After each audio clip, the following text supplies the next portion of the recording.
Hello, everyone. I'm Dr. Marty Ross, and this is another Conversations with Marty Ross MD tonight. It's actually it got hot here in Seattle for us, and so my air conditioning is blowing. You may hear it. It's actually pretty noisy in this room, unfortunately, but hopefully that will turn off here in a little bit, and you'll be able to hear me a little bit better. For those of you that are new to this webinar, the way that these work, you create them. You create them with the questions you write. And I try to answer them to the best of my ability. Most of the time, I'm able to give you a response. There's an occasional time here and there that I do get stumped, or that there's new information you give to me that I'm just not aware of. But I'll do my best to try to answer these. I am making a recording of the webinar tonight, and that recording will be available to you tomorrow morning. I send out an email somewhere usually around 6 or 6:30 a.m. Seattle time when that recording is ready and when I've posted it. If for some reason you don't get a copy of that email, look at the website, the www.treatlyme.net website, the Treat Lyme book, on the webinars page, which is actually the webinars recording page, which you'll find through the webinars page. Somewhere around 6:30 in the morning, you'll see that I have posted it up, okay? So take a look at that if you happen not to get the email. Now, tonight, as we do the webinar, again, you need to write questions to me. And the way you do that is you write them. There's a chat box over there on the bottom. Okay, go ahead and write it there. Hit enter only when you've completed the question, because if you hit enter without completing the question, what that does is it sends multiple questions to me. And as you'll see here in a little bit, I'm actually going to be posting your questions on the screen so people can see it. I will still write them, but if you put your question in multiple chunks, it makes it harder for me to share that and to actually follow the pieces of your question as well, too. Okay? All right. So why don't we go ahead and get started? So I'm going to go ahead and post up the first question here. So, hi, Dr. Ross. One other thing I need to tell everyone tonight. So I had a day that went very long. We were closed the last 2 days, and unfortunately, I had a number of very sick people that I had to help. And so because of that, I literally worked all the way up until the time the webinar starts tonight. I'm only going to be able to be with you for an hour tonight because I have to pay attention to some issues that came up that I have to deal with for my patients. Okay, so I hope you understand that. But we'll be doing a 1-hour webinar tonight just because of the day that my day worked out. So we'll be doing this until around 6 o'clock tonight. Okay, and in between now and then, I'll try to take as many questions as possible. So, hi, Dr. Ross. I'm grateful for your help. I am recovering from Lyme and Bartonella. I have been having shortness of breath when bending over to pick things up, but breathing is fine the rest of the time. Have you heard of this with Lyme and Bart patients? No, I haven't. Typically, now I'm not saying it's not related to the Lyme or to the Bartonella, but that's not what I typically see. So it is possible when people have Bartonella that they will have air hunger. That is quite a common thing. And hold on here just a minute. So with that air hunger that people can sometimes get with Bartonella, it's usually not dependent on bending over. It's usually something that is going to occur at random, usually while at rest, is a very common symptom. And it's air hunger just means you feel like you just can't get enough air in from time to time, okay? So I usually don't see it while people are bending over. That it doesn't mean that's not how it's manifesting in you, but that's usually not quite how I see it, okay? All right. All right. Thanks for that question, Brenda. Good luck to you.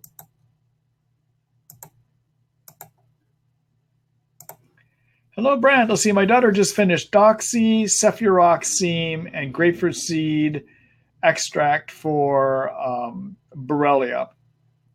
BB stands for Borrelia burgdorferi, or the Lyme germ. Okay. She continues with mild headaches and severe depression, mood issues.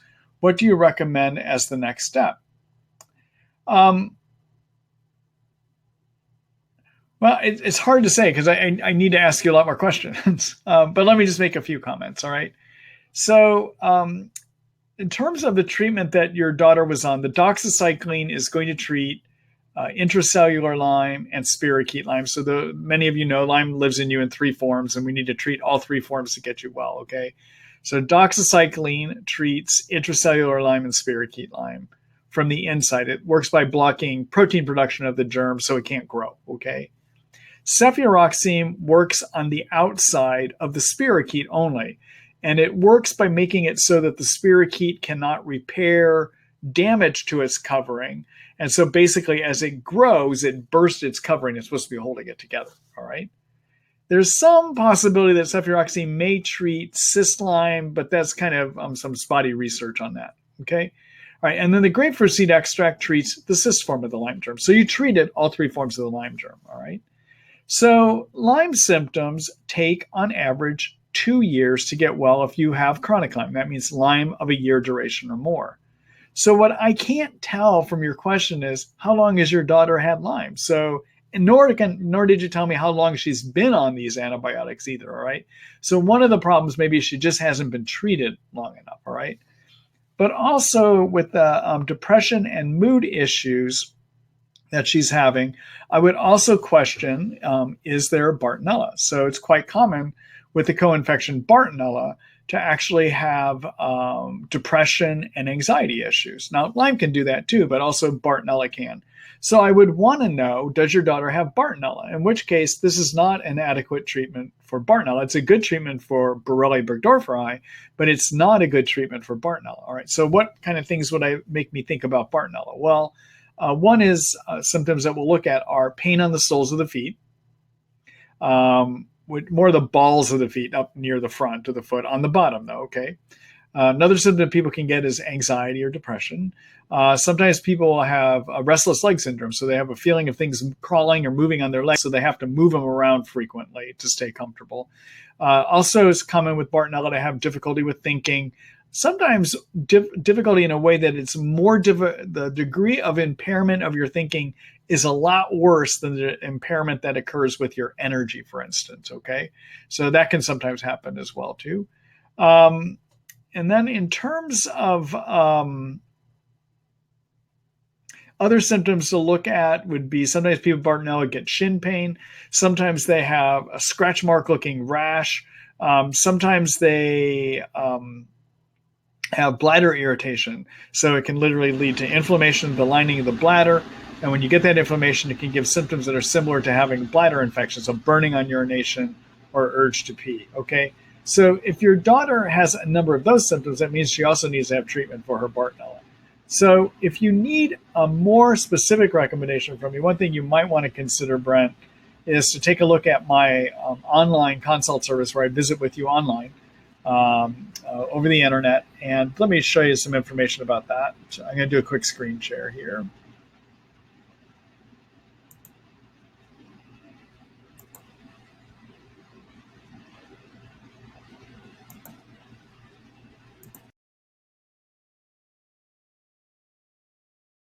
Book, okay, and at www.treatlyme.net.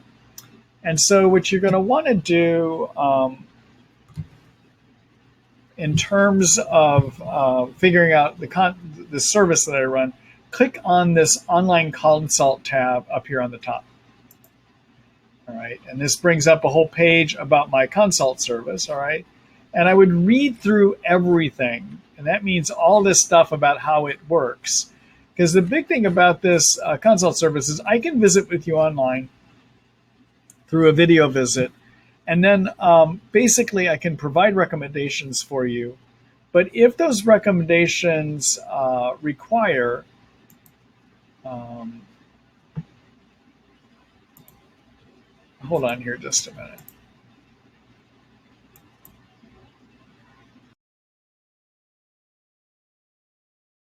Require prescriptions, or if those recommendations require lab testing, obviously I'm not going to be able to do that for you because my medical board says I can't order medicines or order blood testing unless I do a physical exam on you at least one time, okay?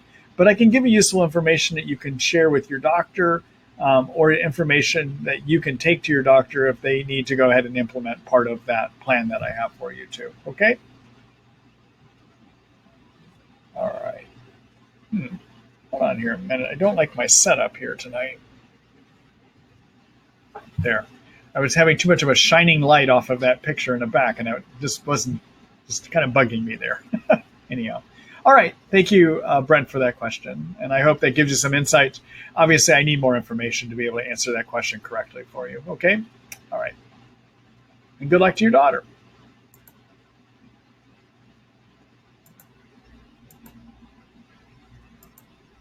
Hello, Linda. Let's see. Hi, Dr. Ross. I've been taking lithium orotate TID, which means 3 times a day, everyone. But recently heard that the supplement has been implemented in triggering Hashimoto's. Is there any truth to this? I have hypothyroidism and I'm taking Armor Thyroid in an iodine supplement. What is your opinion on iodine supplementation? Thank you. All right. So, lithium in high doses, like 300 to 900 milligrams a day, which is more psychiatric dosing, the kind of dosing we would use for bipolar illness or manic depression, which is bipolar illness also, that can lead to thyroid disease, okay?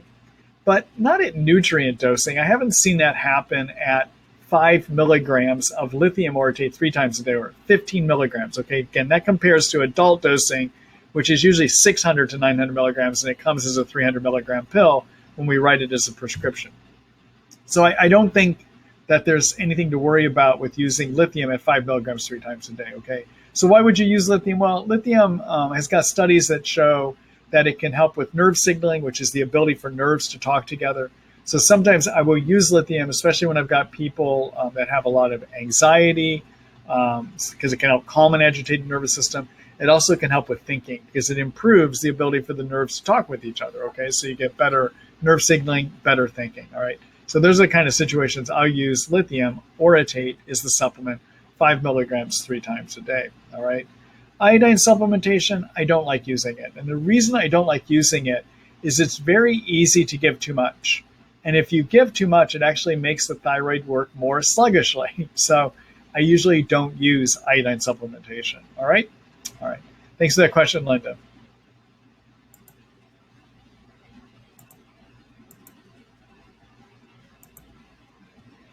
Hello, Al. Let's see. Hi. What happens with insomnia or specifically adrenaline surges that happen each time I'm about to fall asleep? This happens after detoxing things like coffee enemas with activated charcoal or castor oil packs. You know, Al, I'm not quite sure why that is happening as part of detoxing. Detoxing in general, as you move toxins through you, can trigger the immune system to react to those toxins, and the immune system often will make more cytokines. But cytokines, as many of you know, are inflammation chemicals made by the immune system. And what those chemicals do, they turn the immune system on, but they also cause inflammation, so they cause pain. They make it hard for you to think. They can sometimes trigger insomnia, but separate from adrenaline surges like you're describing. Basically, Lyme symptoms are too many cytokine symptoms. Anything that triggers more cytokines, like a Herxheimer reaction or like moving toxins through you, can sometimes exacerbate those cytokine symptoms, all right? So I'm not quite sure why this specific thing is happening with you, all right? Thanks for that question. Good luck to you.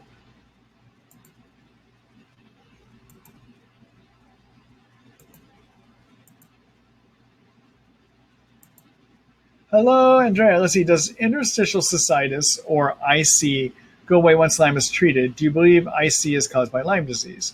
So, Andrea, I think Lyme, Bartonella, which is one of the Lyme co-infections, is usually the factor that leads to interstitial cystitis.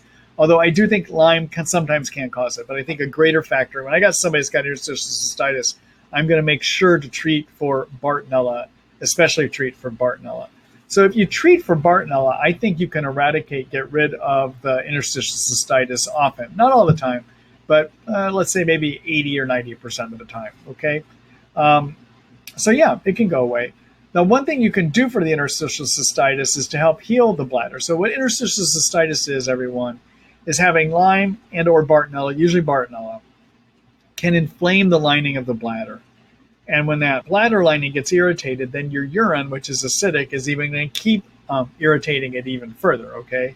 So what you want to do is to heal the lining of the bladder. So, yep, get the germs out, but sometimes you still need to heal the lining of the bladder and heal the bladder in general so you stop having those symptoms, all right?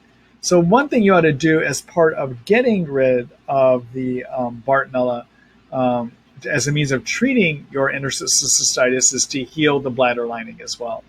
And there's two things I like to give to do that. One is glucosamine sulfate. Now, glucosamine sulfate, many of you may be aware of, is something that we use for people that have arthritis of the knees, for instance, where they have worn down the cartilage in the knees or worn down the cartilage in the knee joints, because glucosamine sulfate is used to create cartilage. It's a building block for cartilage, all right?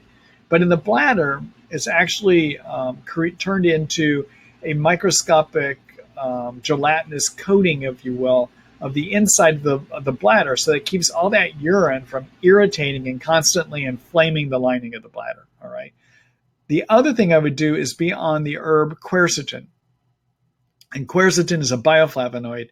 It is useful because it can decrease inflammatory cytokines. All right, just mentioned cytokines. But it also helps lower inflammation in the bladder lining, okay? And sometimes you can use it to treat allergies. It's actually useful for treating allergies or people that have something called mast cell activation syndrome, where they have a type of cell called an immune cell called a mast cell that make too many histamines or allergic type chemicals, all right?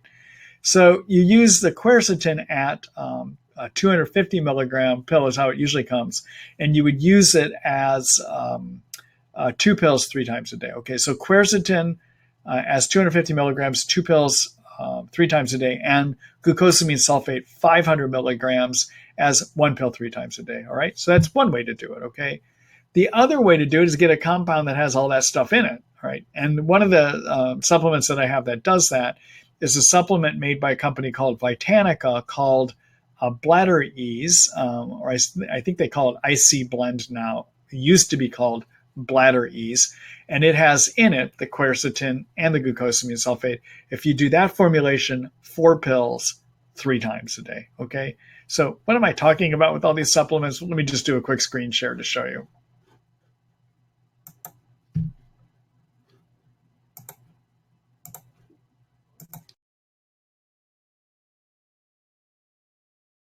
Actually show you, this is my supplement store called Marty Ross MD Supplements. And if you're looking for what products I recommend, the ones that my patients use, you can find them here.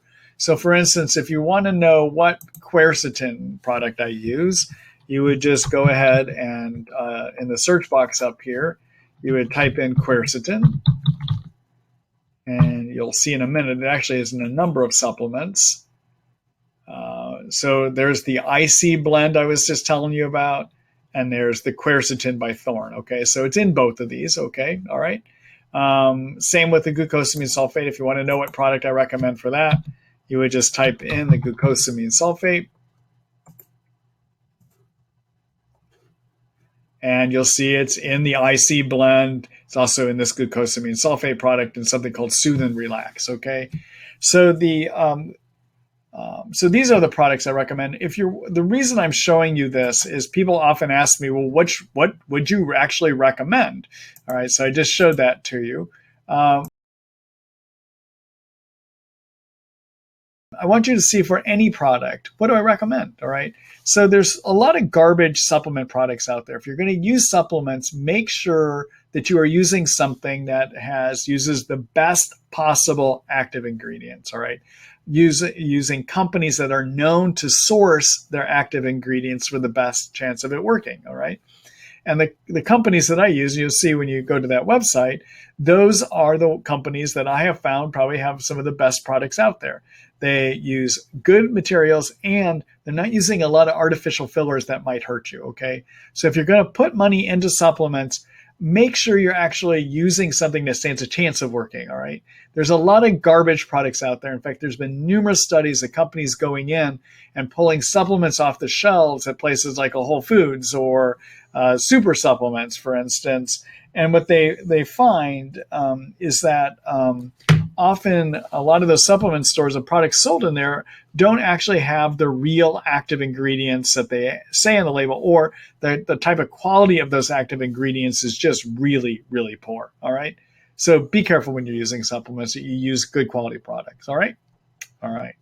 Good luck to you, Andrea. I hope that gives you some information about what to use for interstitial cystitis. again, what I would recommend is treat the germs, but also make sure that you're doing healing work to repair the damage, okay? Hello, Marianne. Let's see. Thanks, Dr. Marty, for your continued commitment to Lyme. You're welcome. I'm wondering if there's a way to distinguish Schneider caused by yeast versus acne caused by Banderol cemento.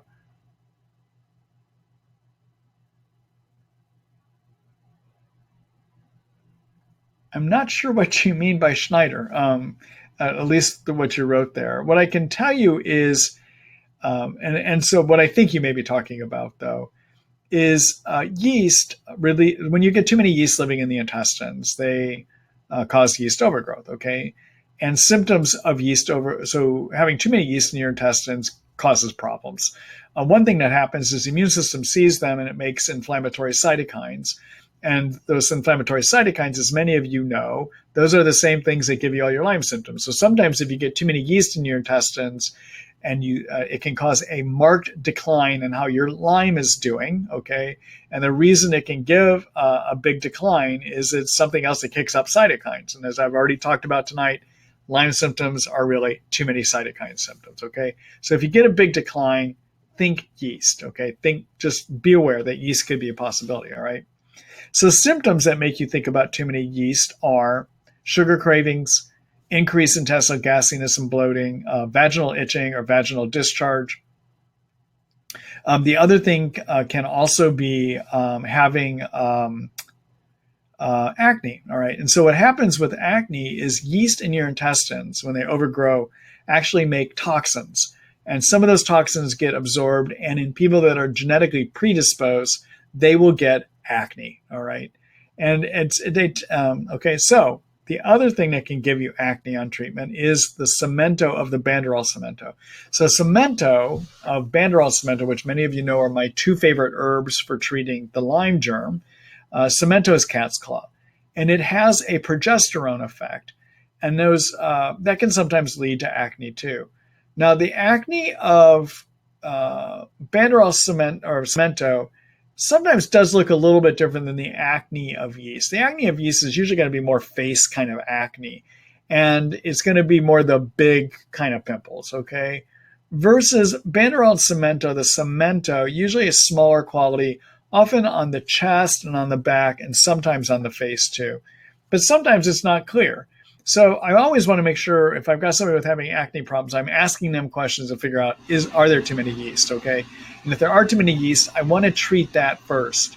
And in the end, if they're still left with a lot of acne or pimples, then I might start wondering, is this a cemento issue, okay? Now, how do you manage that? Well, if you're on Banderol cemento, it's working. I don't think you want to stop just because you've got acne. Some people do, okay, but most people don't. The way you'd manage that is you get on something that takes care of the acne. And one of the things you can use is a topical antibiotic called clindamycin topical. It comes as both a lotion and a solution. You would use the solution if you happen to have real oily skin. That's because liquid things dry the skin, actually. That may sound kind of strange, but yes, liquid dries the skin. As it dries off the skin, liquid evaporates moisture out of your skin, okay? Or if you happen to have dry skin, you want to use a lotion, all right? And so the Cliacin T lotion is what you would use for that. And the Cliacin T, Cliacin topical, is something that you would put on twice a day. That's usually how I'll manage that, all right? All right. Thank you for that question. Good luck, Marianne.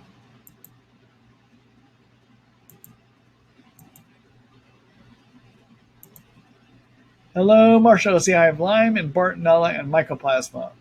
Why have so many antibiotics and different types of treatments failed me? Marcia, I don't know. I mean, I would need to know a lot more about what treatments have been used. Were they adequate? Were they done long enough? There's a lot of stuff I would need to ask you to help figure this one out. And so you might, if the best way for me to give you some advice would be to take a look at my one-to-one medical consult, okay? All right. Thank you for that question. Good luck.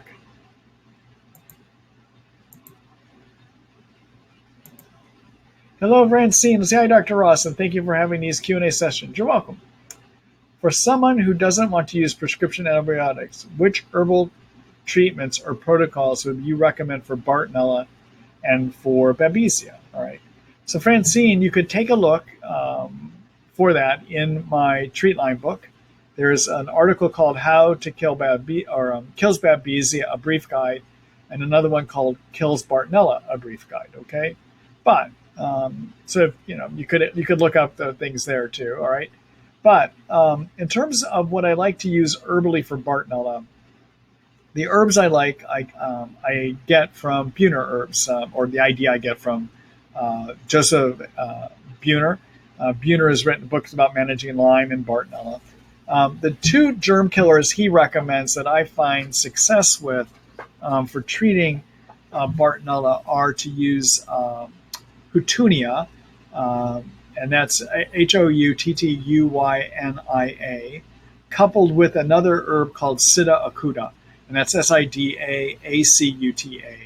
The Sida acuta you would need to get through a company called Woodland Essence. And if you happen to order it from them, look for their pure Sida acuta. You don't want it to be mixed with other drugs, okay? Now, Sida can also help with Babesia too, but it's not going to get rid of it on its own. And Sida can kill Lyme. So just be aware of that, okay? All right, the combination of Houtunia and Sida acuta work about 70 to 75% of the time.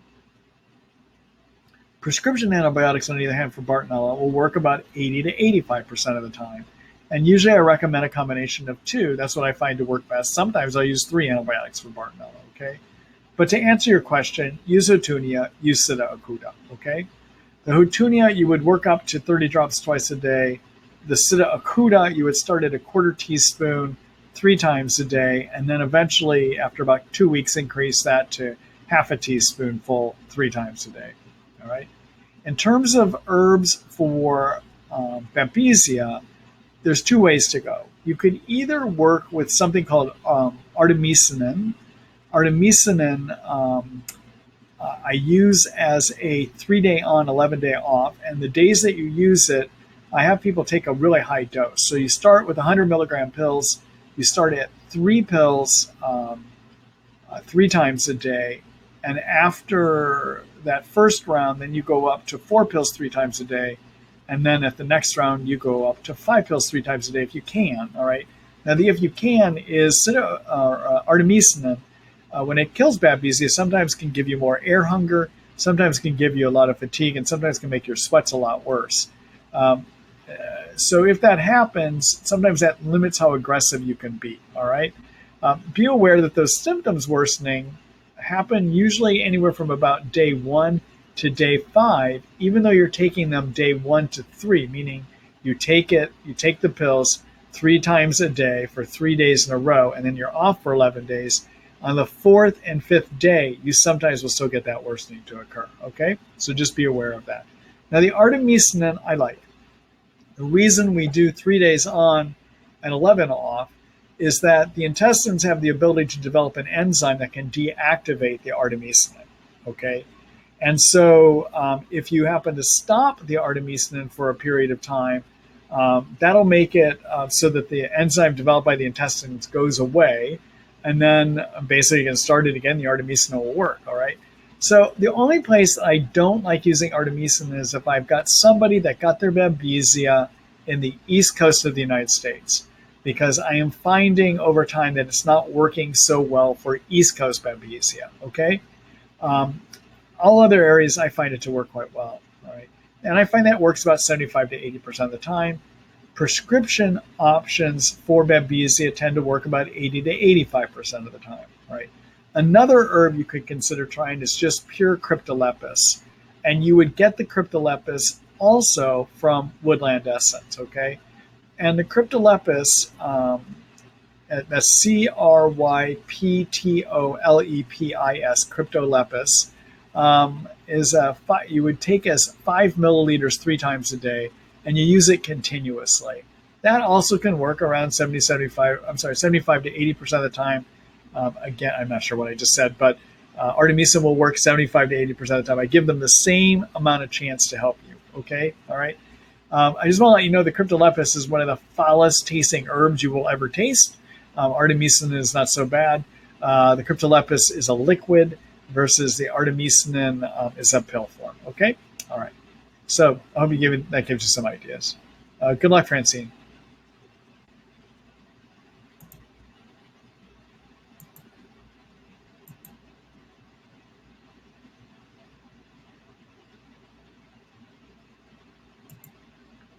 Hello, Robin. Let's see.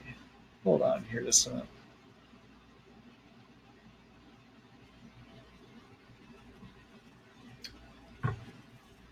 Hello, Robin. Let's see. How can you deal with psychological symptoms that seem intractable?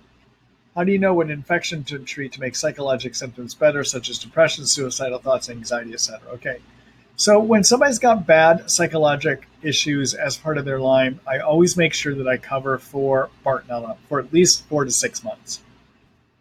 I'm also going to look to see if there are other Bartonella symptoms too. But when somebody's got quite a bit of psychological issues as part of their Lyme, think Bartonella might be there. Look and see if they have some other symptoms suggesting Bartonella as well too. And I went through those Bartonella symptoms earlier tonight, Robin. All right. All right. But Lyme can also be part of it too. So you want to treat for Lyme and for Bartonella. The other thing that you might want to do while you're treating to kill the germs is to make sure you're managing your symptoms. So you might want to get on an antidepressant prescription medicine, for instance, which could help with both depression and anxiety. You could do herbs as well too. They tend to work maybe about 60% of the time. The herbal option for depression and anxiety you might want to consider is 5-hydroxytryptophan. It's a 50 milligram pill. Take 50 milligrams 3 times a day, and you do that for about a week, and then increase it to 100 milligrams 3 times a day. Okay, give it about 2 or 3 weeks total time to see if it's going to help you. Another option you could use herbally is St. John's wort. Usually as about 300 milligrams 3 times a day. Give it 2 or 3 weeks to see if it's going to help you. And I give that about a 60% chance too, okay? Now that compares with the 60 to 70% chance that prescription antidepressant medicines have for managing both depression and for managing anxiety as well too. All right? All right. Good luck to you, Robin. Thank you for that question.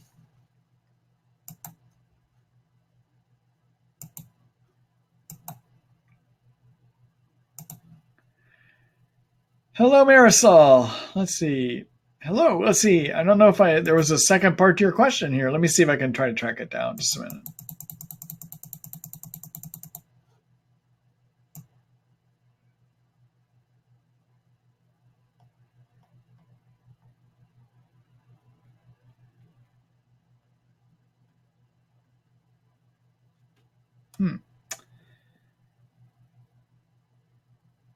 All right. So, unfortunately, Marisol, I'm just not seeing if there was another part to your question.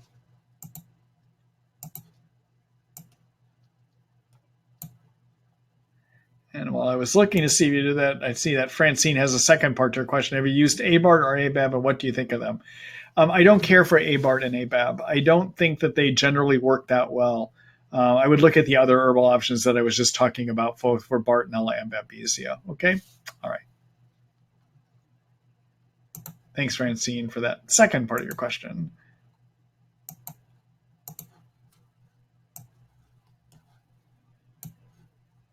Aha! Here's Marisol's question. Let's see. Hello, Dr. Ross. I'm on my 6th month of pulsing antibiotic treatment, and I am on my 3rd protocol. My physical muscle pain has greatly decreased. My main problem is neurological. I'm being treated for chronic Lyme. My question to you is whether you know if ACS gel works. I don't know what ACS gel is, actually. So if you would tell me what A, C, and S stand for, I might be able to let you know about the ingredients, okay? But I haven't heard that. The other thing I would let you know is sometimes neurologic symptoms are part of Bartonella, and I'm not in agreement with my colleagues who pulse antibiotics for Bartonella. So, Marisol, I covered earlier tonight the symptoms associated with Bartonella. Listen back to the recording later if you did not hear that earlier. And if you've got enough symptoms of Bartonella, make sure you're treating it. The reason I don't like pulsing antibiotics for Bartonella is Bartonella replicates every 24 hours. So in the period that you're off of your antibiotics, Bartonella can come back pretty quickly. Okay, so anyhow, and then let's see. I see that you did say silver gel or liquid sprays. So ACS gel must be a silver. Silver can kill germs. I don't find that it is that useful. I find it helps in silver in general, like either as drops, gel maybe works maybe about 40% of the time. But again, if you're on your third round, you're still having a lot of neurologic symptoms, look to see if maybe Bartonella is part of it and stop pulsing if it is. Okay. All right. Thanks for that question, Marisol. Good luck to you.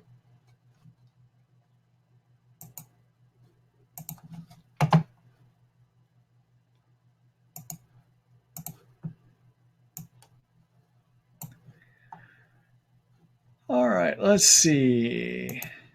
Hello, Al. Let's see. What do you recommend for adrenal support in fatigue? So, it's very common in Lyme that people get into adrenal fatigue. The adrenal glands, everyone, as many of you know, is a hormonal system that sits on top of the kidneys. The adrenals release adrenaline. Okay, that's where that comes from. And then they also make a hormone called cortisol, and they make DHEA. They make some precursors or chemicals that are used in making some of your sex hormones as well, too. Okay. The thing about the adrenals is due to cytokine excess, they sometimes don't work correctly. Also, just the stress of having Lyme sometimes poops the adrenals out. So my favorite way of managing the adrenals in Lyme is to use an herb called ashwagandha. And ashwagandha is a 400 milligram pill. And the way that I like working with it is to take 2 pills in the morning and 2 pills between 1 and 2. Okay. The reason I like ashwagandha over other ways you can support the adrenals, so other ways being herbally being rhodiola, Siberian ginseng, cordyceps, those other ways are a little bit too energetically excitable. They're too young, if you will, too male in quality, if you will. Okay. And that can sometimes exhaust a person. That much of an energetic thing can exhaust a person. All right. So many of you are familiar with the concepts of yin and yang. Okay. Yin supports, yang is excessive energy.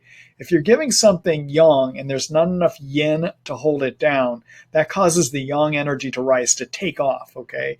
And in Lyme, most people are yin deficient. They just don't have enough substantive supporting energy. So I just do not like using ginseng, rhodiola, and cordyceps. All right. So the ashwagandha tends to come in just neutral. It's not too yang, not too yin, just right in the middle. Most people can tolerate it well. All right. All right. So if you're, so this just makes me want to show you something from the Treat Lyme book here real quick.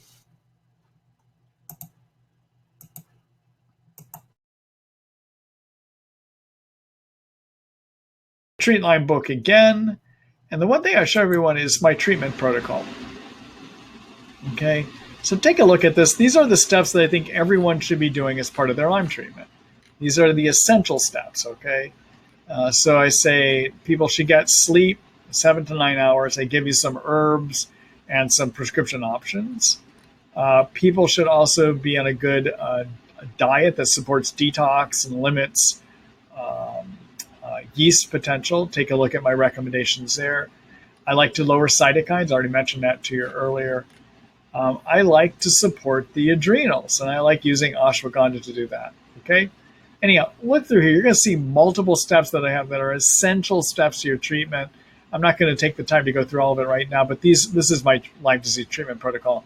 And ashwagandha is what I use as an adaptogen. Ashwagandha is what I use to support the adrenals. You can see down here in the hormone section. Okay. So how do we know that ashwagandha works? Well, the one thing that we know is based on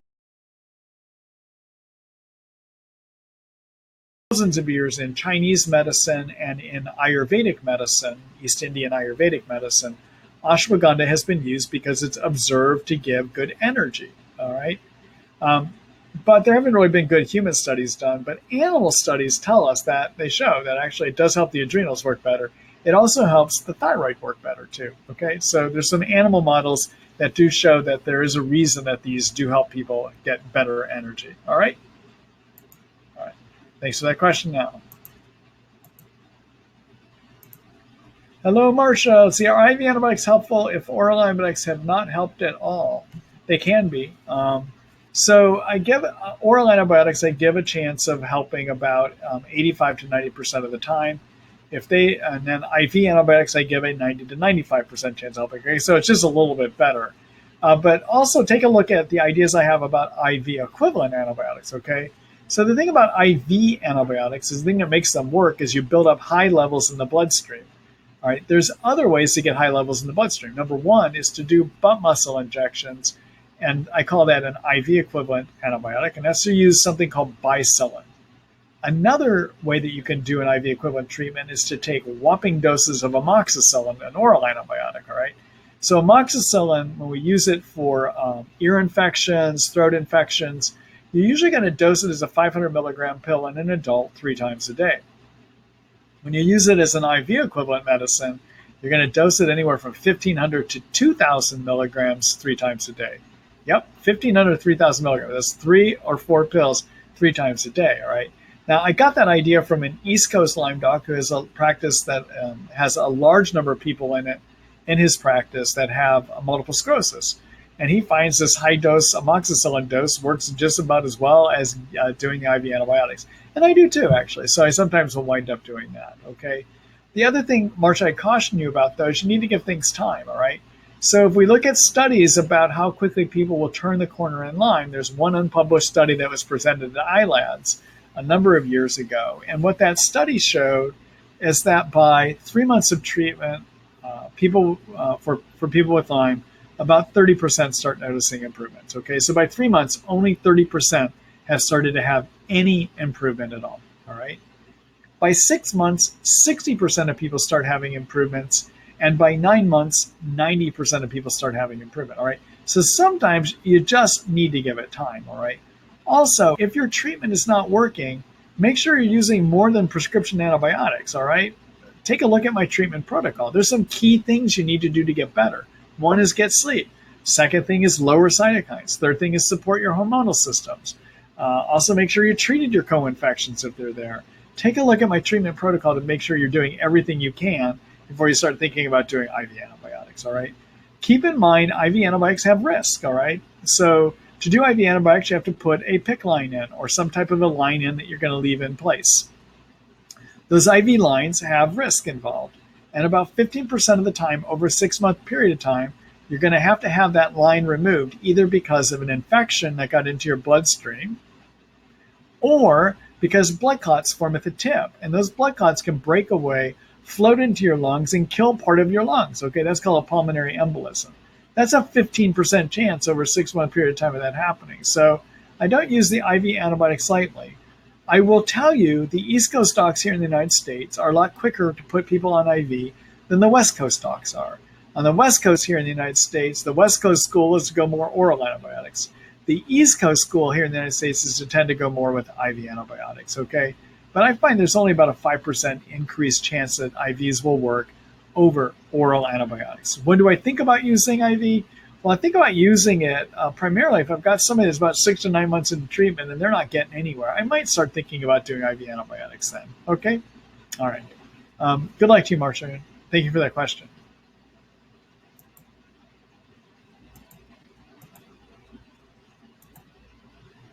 Hi, Nancy. Let's see. Thank you for doing. You're welcome. I do not have a thyroid gland, so treatment has been tough. I am off antibiotics and starting the BART homeopathic kits. I'm unsure of silver due to lack of knowledge and understanding Is nano silver the way to go? I think if you're going to do silver, Nancy, that the nano silver is supposedly compared to colloidal silver, nanoparticles are not going to tend to accumulate in your skin and turn you blue, all right? So the problem with colloidal silver is there's a maximum amount of silver you can take before you actually turn blue, all right? The other thing about silver is I only find it helps about 40% of people. So I don't give it a big chance of helping you, all right? But I have no problem with it. I think you can give it a try and see. All right. Good luck to you.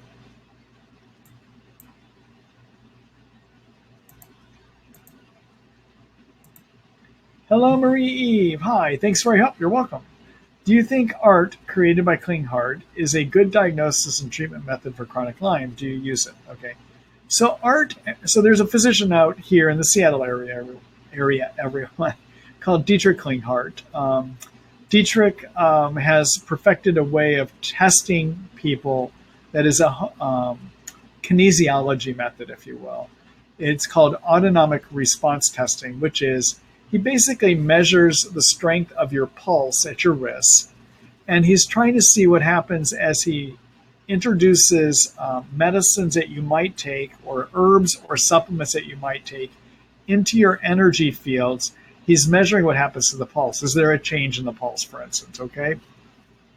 So the person that does it well in terms of being able to figure out what the thing is that he should put you on is Dr. Dietrich Klinghardt.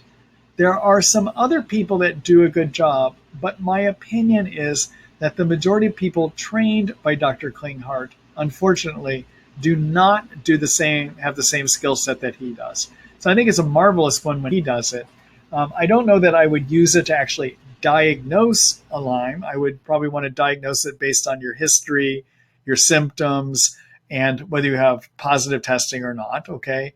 But in terms of being something you can use to help direct your care, I think it can be helpful depending on who the practitioner is. And with art, it's a very subjective thing, and not everyone is created equal, okay? So there are numerous art practitioners in the Seattle area because Klinghardt trained all of them, and there's probably about 2 or 3 that I would send people to, all right? And I'm not going to tell you who those are right now. I'm not sure if they would want me to say who they are, but so you got to be very careful when you're using art in terms of the skill set. Is it a person that really knows what they're doing? All right. And then it's an art form. It's interesting. It's called ART. It is an art form, and not everyone is skilled at doing it as Dietrich Klinghardt is. Okay. All right. Thank you for that question, Marie. Marie-Eve, I should say. Yeah. Oh, do I use it? I don't. If I want somebody to have it, there are times I have somebody that's really medicine sensitive that I want to be able to help choose their treatment with a little more direction and precision than I might be able to just asking them questions. That usually tends to be the person that's really medicine sensitive. I will send them to one of about 3 different practitioners in the Seattle area that I trust to do the ART correctly. So yeah, I think it can be a useful method. Okay. All right. Thank you for that question.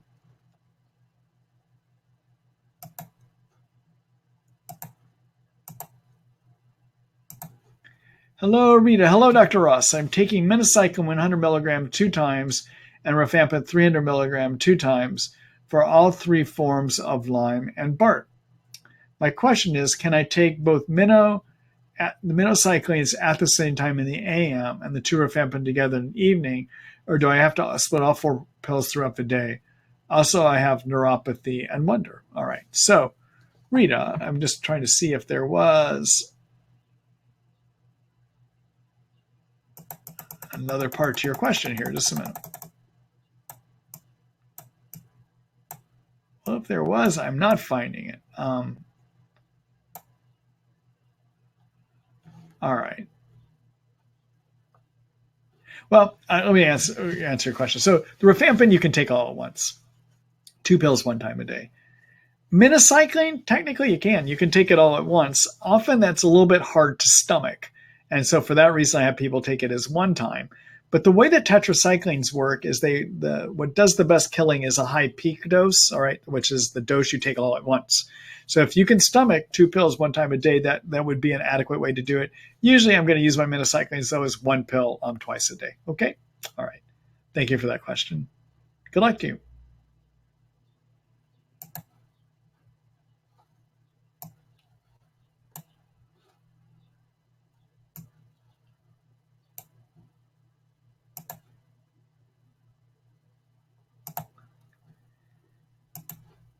Hello, Andrea. Let's see. Also, one more question. What is your thought on improving low IgG subclasses, stem cell, IVIG therapy, so these come back up as Lyme is treated?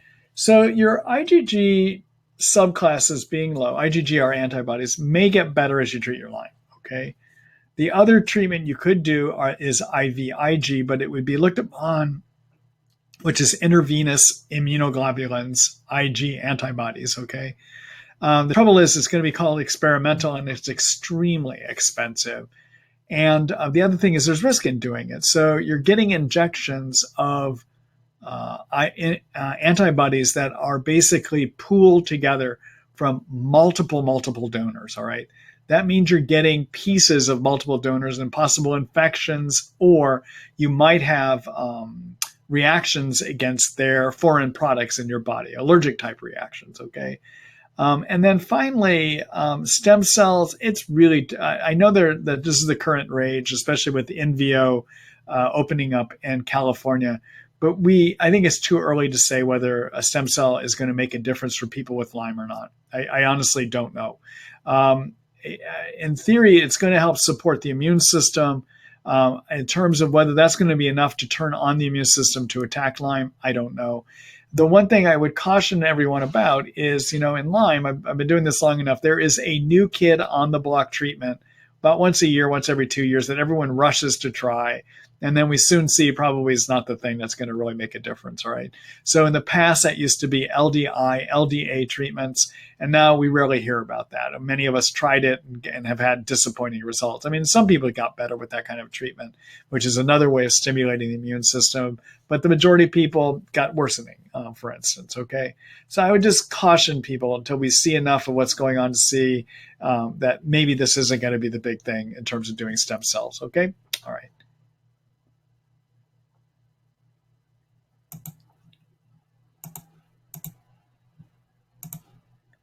Hello, Marcia. Does Bartonella cause severe chronic knee pain? Marcia, typically I'm not going to think of Bartonella as giving knee pain, although it might contribute.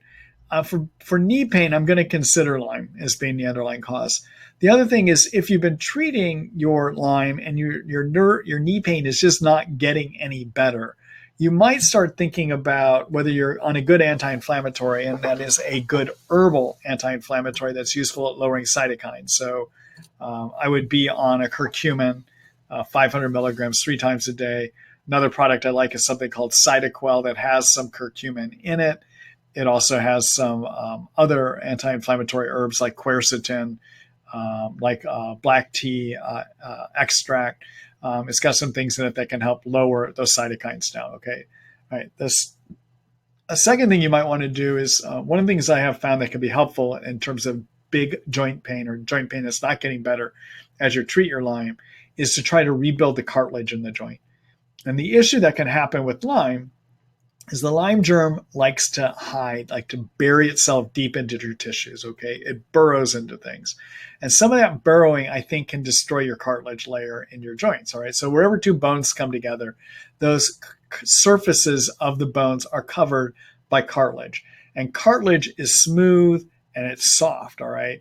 And sometimes with repeated, and we can sometimes wear that cartilage down, then you get bone rubbing on bone, or Lyme literally can break it down, and then you get bone rubbing on bone. When bone rubs on bone, that's inflammatory pain. That hurts, okay? So you want to rebuild that cartilage. And the way you can do that is with glucosamine sulfate, 500 milligrams, 3 times a day. That'll usually do it. You want to give it a good 2 to 3 month try. It works maybe 80-85% of the time, all right? But you got to give it a good 3 month try. And make sure if you're going to do glucosamine sulfate that you are using a high quality product. So I would take a look at a Thorne product on that. Okay, we have it at our supplement site as well too. Okay, all right. Good luck to you, Robin. Thank you for that question. I'm sorry, Marcia. Thank you for that question. Robin's the next one up. All right, this is Robin's question. Hello, Robin. Let's see. Lyme docs often say that there is a strategy for treating Lyme and co-infections, that some infections should be treated first, but that doesn't seem to work for me. How to know which infections to treat at any given time? All right. So my approach for treating Lyme is that if you have a co-infection, like Bartonella, like Babesia, like Ehrlichia, and like Anaplasma, you want to treat them near the beginning of treatment, but always be treating Lyme. So treat Lyme, and then pick one co-infection. If you have Bartonella and Babesia, in addition to Lyme, I tend to treat Bart and Lyme first, clear the Bartonella, which takes about 4 to 6 months with at least a 2 prescription antibiotic regimen for Bart. And then once you get the Bartonella cleared, then go after the Babesia. Why do I do it that way? Well, the reason I do it that way is based on the observations of Burrascano. Burrascano is a Lyme doctor. Many of you are aware of him, but he was one of the pioneers of Lyme treatment in this country. And his observation in his practice is that if somebody had Babesia, Bartonella, and Lyme, and he didn't go after Bartonella before going after Babesia, it would make it very difficult to get rid of the Bartonella if he did Babesia first. Okay, that's why. All right. But so to answer your question, always treat Lyme and then pick one, at least one co-infection. If Bartonella and Babesia are there, go for Bartonella. Okay. In terms of Ehrlichian anaplasma, as part of treating your Lyme, if you happen to have Ehrlichian anaplasma, use a tetracycline like doxycycline or minocycline as part of your Lyme germ treatment, and using those for at least 2 weeks will take care of your anaplasma and Ehrlichia, all right? And then there are the so-called co-infections, all right? And you heard how the way I said that. There is Mycoplasma pneumonia and Chlamydia pneumonia that I know a number of my colleagues will test for. I don't. I mean, the reason I don't test for those is anything that we use to treat intracellular Lyme, Lyme that lives inside your cells. And so things that treat intracellular Lyme are the tetracyclines and Biaxin, which is clarithromycin, Zithromax, which is azithromycin. Those things should also treat a mycoplasma or a chlamydia, all right? But also keep in mind, chlamydia and mycoplasma pneumonia are common in healthy people, okay? You do testing of 100 healthy people, you pull them off the street, you look for antibodies against mycoplasma and chlamydia, probably about 15% of people have them. They live in healthy people. So just finding them does not prove that they're part of the problem. I usually tend not to go after them explicitly, although I'll tell you the things we use to treat intracellular Lyme should go after those as well too, okay? All right, Robin, I hope that answers your question.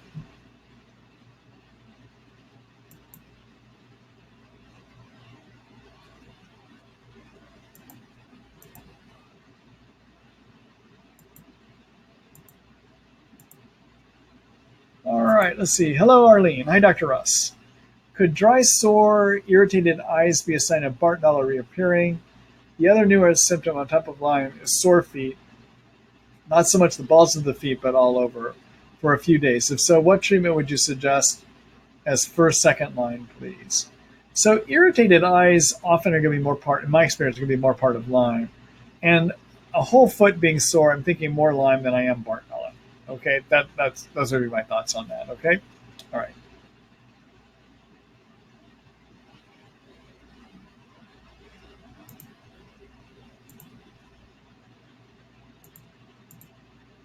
All right. Hello, Michelle. Let's see. Hello, and thank you for this webinar. You're welcome. I was just diagnosed with Babesia. My test results were 1 to 200, 1 to 28. They're usually going to be a little different than that kind of reporting, but anyhow. My PCP put me on azithromycin and atovaquone for 1 week. There is no plan for more medication, only follow-up blood test. I also have rheumatoid arthritis. Does this sound like a standard plan? No, it does not. So the literature says there's been one research done that looked at how do you treat Babesia, and it did say, I think it was 7 to 10 days, I believe. But the problem is in the world, and what was researched in that paper was using Malarone, which is the atovaquone. I'm sorry, Mepron, which is the atovaquone, coupled with azithromycin. Those were actually the two drugs that the research was done on. So I assume your PCP found that, okay? The trouble is when you have Lyme makes it harder to get rid of Babesia. And what I find is you need to treat for at least 4 to 5 months, okay? So I don't think that's an adequate treatment, okay? All right. And the other things we do to treat Babesia don't have research. That's unfortunately, most of us are just treating Babesia based on what we see works clinically, not based on what the research is. The research was a research paper that looked at treating Babesia. I think it was just 7 to 10 days. I can't remember the actual length of time. But what was used was Zithromax and the atovaquone, which is also known as Mepron. Those are the two drugs that were actually used in that study. Okay? All right. Listen, everyone. As I said earlier tonight, I'm only going to be able to do an hour with you tonight because I had a long day. Normally, I stop seeing patients about an hour before I get to doing the webinar, so I can go through all the emails and call people back and take care of refills. But tonight, I had a day that was just very complicated, and so I was not able to get to doing that. So I've got to devote some time to my actual patients that are here in the clinic. So We're going to do that now. Next week I am off. I'm at a medical conference. And then the last 2 Wednesdays in July, I am back doing the webinars again. So I hope you'll sign up for those. Take a look at, in a second here, I'm going to direct you over to the Treat Lyme book, where you can subscribe to read the information there, but also you can sign up for the next 2 webinars, okay? Keep your eyes open for the email tomorrow morning to get a copy of the recording of the webinar as well, too. And that should be up somewhere between 6 and 6:30 in the morning, okay? Thanks for being here tonight. Sorry I have to go ahead and cancel this a little bit early, but I hope you'll understand. All right. Good night, everyone.